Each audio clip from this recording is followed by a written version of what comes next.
That internet money of yours will never amount to anything real, my dad said, clinking his beer bottle against my uncle's. The backyard erupted in laughter. My name's Eli Granger. I'm 27, and for the past 6 years, I've been building blockchain solutions from my cramped one-bedroom apartment in Tulsa. Not that my family understood, or tried to. Every reunion was the same script. Polite questions about when I'd get a real job, followed by crypto jokes that stopped being funny years ago. I smiled and nodded, the way I always did. Let them laugh. The notification I'd received yesterday was still burning a hole in my pocket. The European firm's final acquisition offer. $27.5 million for my optimization. Protocol. 6 years of 18-hour days, ramen dinners, and learning from every failure had led to this moment. You know, son, my dad continued, lowering his voice so only I could hear. Derek says they're always hiring at the dealership. Good benefits, too. I took another sip of my beer and watched my brother-in-law Derek across the yard, showing off his new watch, commission from selling luxury cars. He caught my eye and gave me that same sympathetic look he always did. While I was driving home that night, my phone buzzed. A text from my sister Jessica. Don't mind Dad. He just worries about you. I tossed the phone onto the passenger seat without responding. What they didn't know wouldn't hurt them. Not yet, anyway. When I got home, I checked my laptop one more time. The wire transfer was pending. By Monday morning, I'd have more money than everyone at that barbecue combined. I closed the laptop and stared out the window. For the first time in years, I felt something close to peace. I taught myself to code when I was 14, hunched over a second-hand laptop my mom bought at a garage sale. I'd stay up until 3 in the morning, learning everything I could. My parents thought it was just a phase, like my brief obsession with astronomy or skateboarding. He'll grow out of it, they'd say when relatives asked what I was doing locked in my room all day. But I didn't grow out of it.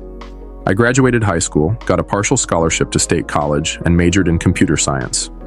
Everyone expected me to follow the usual path. Internship, entry-level coding job, slow climb up the corporate ladder. Instead, I dropped out in my junior year when I saw the potential in blockchain technology. My dad didn't speak to me for 3 months. My mom cried. Jessica tried to mediate, but eventually stopped defending my choices at family gatherings. I just don't understand why you'd throw away a degree, my dad had said when he finally started talking to me again. Your grandfather worked in the oil fields for 40 years so his kids could go to college. I tried explaining once, talked about decentralized finance, about cutting out middlemen, about the future of secure transactions. Their eyes glazed over within minutes, so I retreated to my apartment and focused on building. While friends got married, bought houses, and posted vacation photos, I lived on energy drinks and takeout, solving complex problems and creating efficiencies no one had thought of before. The first sign that things were changing came 8 months ago. I'd published a white paper on a new blockchain protocol, and 3 days later, my inbox was flooded with messages from venture capitalists. One of them, Allison from Vertex Capital, asked for a meeting. Your optimization algorithm is groundbreaking, she said over video call. Have you considered what this could be worth? I hadn't. I was just solving a problem that interested me. 3 weeks after that call, I received my first acquisition offer, $3 million. I turned it down. 6 weeks later, $8 million. I turned that down too. Jessica called around that time. Dad's having some health issues, she said. Nothing serious yet, but he might need surgery later this year. I asked if they needed money. She hesitated before saying they'd figure it out. When I hung up, I stared at the latest offer in my inbox, $15 million, and felt a strange hollowness. What was the point of solving problems if I couldn't solve the ones closest to home? 2 days before the family reunion, I sat across from 5 executives in a virtual meeting room. After 6 rounds of negotiations, they'd reached their final offer, $27.5 million, with a 2-year consulting contract that would pay an additional $180,000 annually. We need your answer today, Mr. Granger, the CEO said. I asked for an hour, walked around my neighborhood, past families grilling in their yards, kids playing basketball in driveways, normal lives, visible lives, the kind my parents could understand and approve of, When I returned to my apartment, I signed the contract and closed my laptop. That should have been a moment of triumph. Instead, I felt a strange emptiness. 6 years of work, culminating in more money than I'd ever dreamed of, and I had no one to share it with who would truly understand what I'd accomplished. At the reunion, watching my family laugh at internet money, I realized something. They weren't mocking me because they didn't care. They were doing it because they couldn't see what I saw. They lived in a world where success looked like Derek's commission watch or my cousin Kyle's management position. I thought about telling them, considered pulling out my phone and showing them the pending transfer. But as my dad passed me another beer and clapped me on the shoulder with that mixture of affection and disappointment, I decided against it. This wasn't about proving them wrong anymore. This was about something else entirely, something I was just beginning to understand. On the drive home, I pulled over at a scenic overlook above the city. The lights of Tulsa sprawled beneath me like a circuit board. I made a decision right there. I'd do things differently. No announcement, no revenge, no "I told you so." Instead, I opened my banking app and set up a new private account. Then I made a list of names: my parents, Jessica, her daughter Emma, my uncle Frank, who'd lost his job last year, even Derek. I knew exactly what I was going to do, and none of them would ever know it was me. A month after the acquisition, I met with a financial advisor in Oklahoma City, a discreet woman named Olivia who specialized in sudden wealth management. "Most people in your position want to make a splash," she said, reviewing my plans. "Buy a mansion, a supercar, show everyone they've made it." "That's not me," I replied. "No," she smiled, "I can see that." We set up several anonymous charitable trusts and family assistance funds. I kept my apartment, my used Honda, and my regular routine. The only change was the knowledge that my family would never face financial hardship again. They just wouldn't know I was behind it. 3 weeks later, Jessica called in tears. "Emma needs braces, Dad needs surgery, and they just cut Derek's commission structure at work," she said. "I don't know what to do, Eli." "I might be able to help a little," I offered, already knowing I'd pay for everything. "Thanks, but..." She hesitated. "Dad doesn't want charity, especially from you. He thinks you need to focus on getting a stable job instead of your crypto thing." That stung more than I expected. "What did you tell him?" "I said I wouldn't ask you," she admitted. "I'm only calling because I'm desperate." After we hung up, I sat with that conversation for a long time. My own father would rather struggle than accept help from me because he thought I was failing. The irony was almost too much.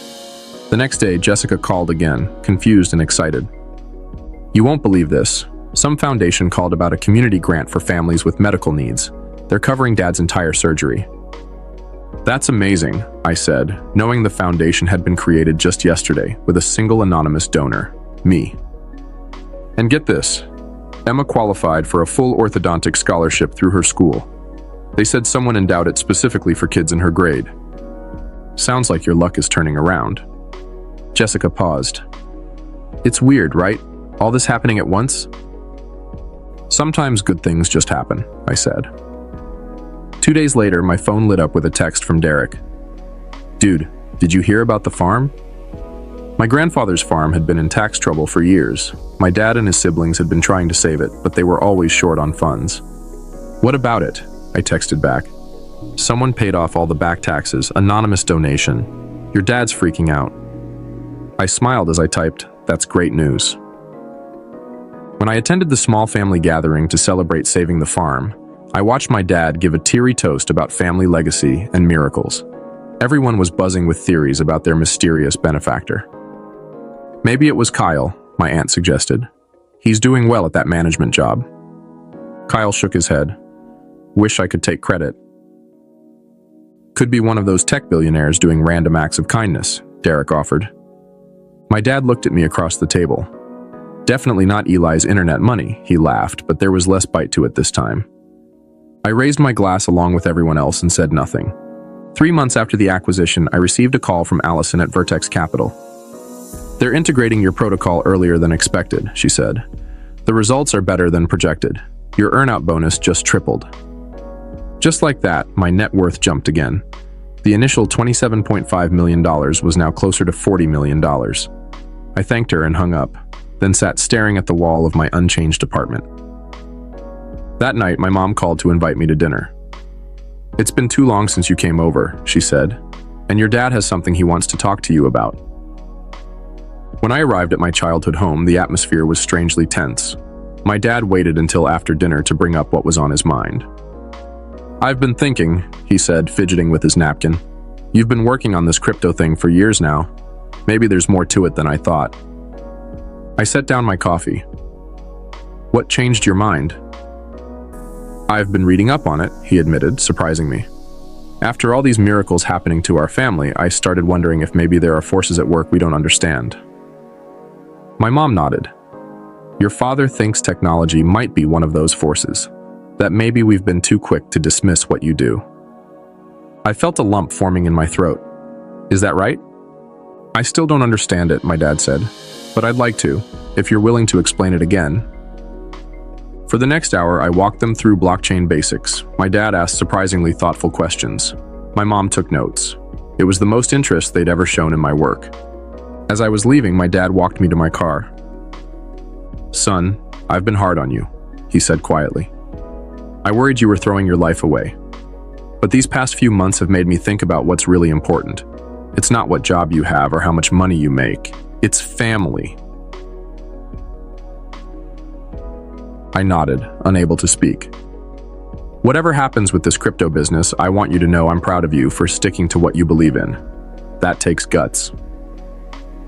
As I drove home, I realized something unexpected had happened. In trying to help my family without showing off my success, I'd inadvertently given my dad something more valuable than money. I'd given him the chance to come to terms with who I was on his own. The next morning, I received another call from Jessica. Eli, something weird is going on, she said, her voice low. Derek thinks someone is helping our family out, anonymously. Why would he think that?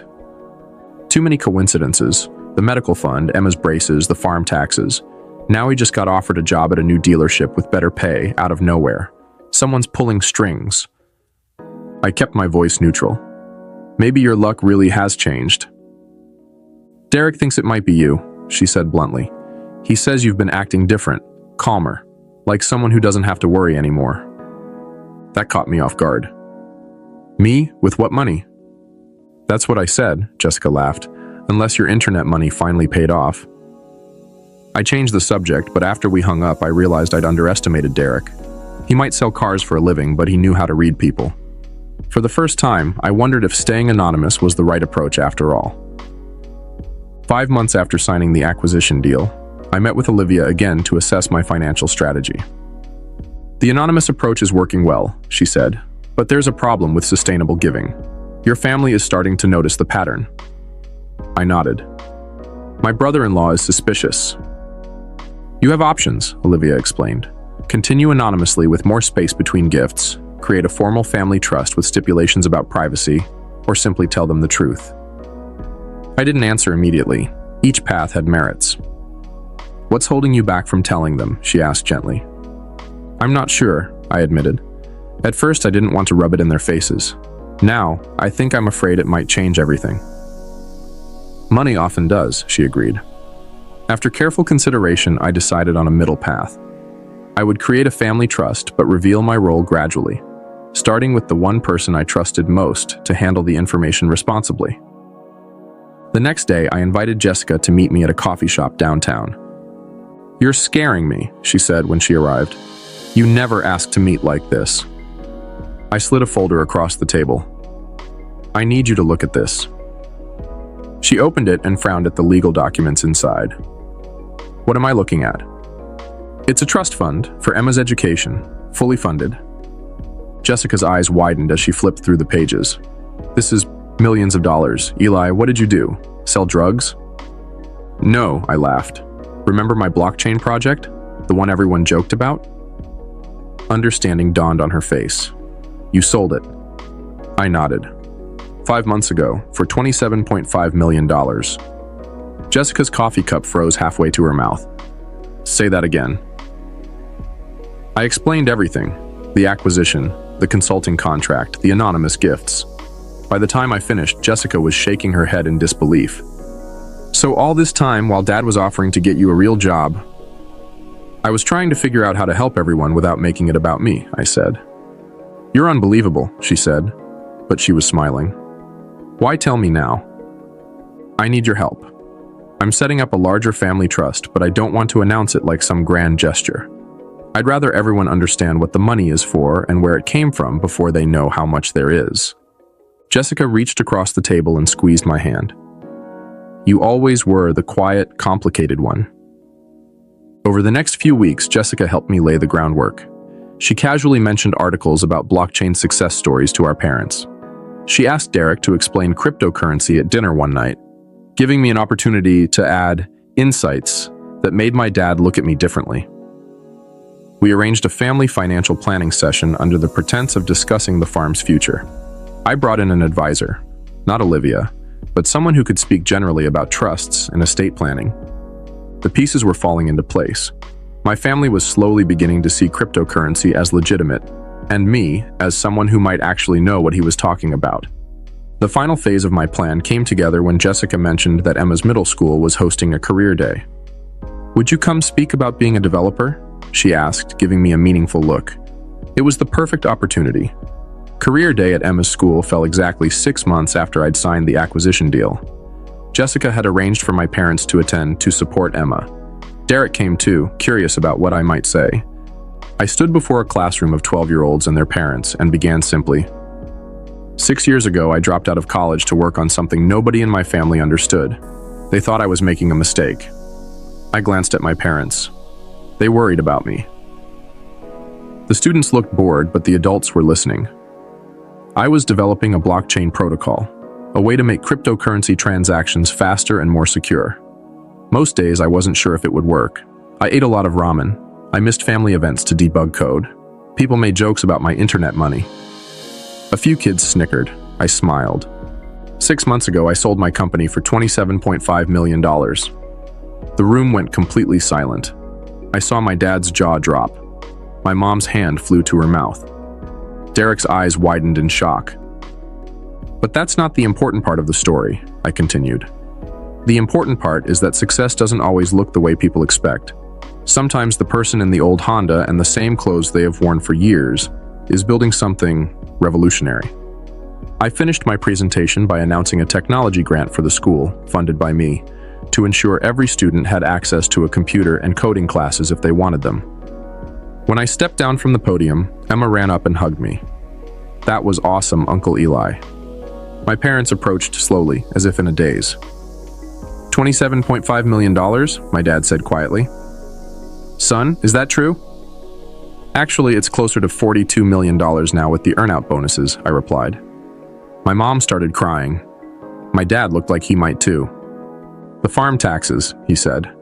Emma's braces, my surgery. I nodded. That was all you? I wanted to help, I said simply, without making a big deal about it. Derek stepped forward and extended his hand. I knew something was up. Didn't guess it was this.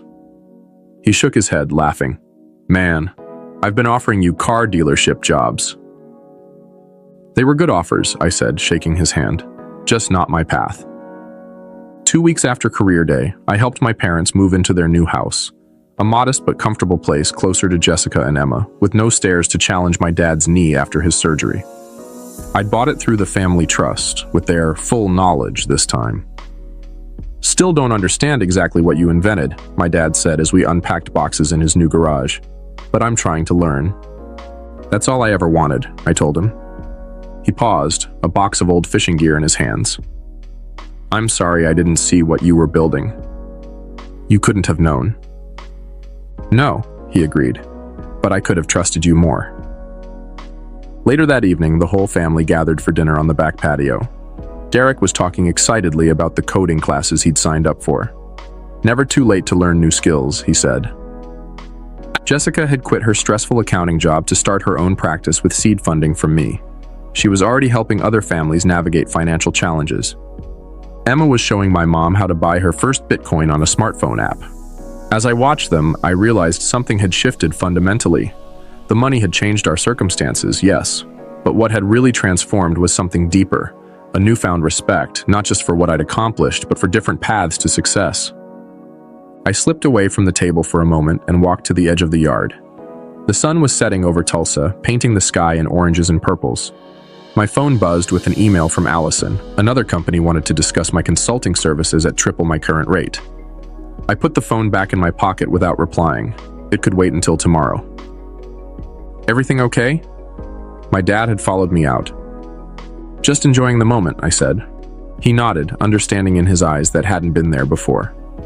Your grandfather would have been proud, you know, not of the money, of the perseverance.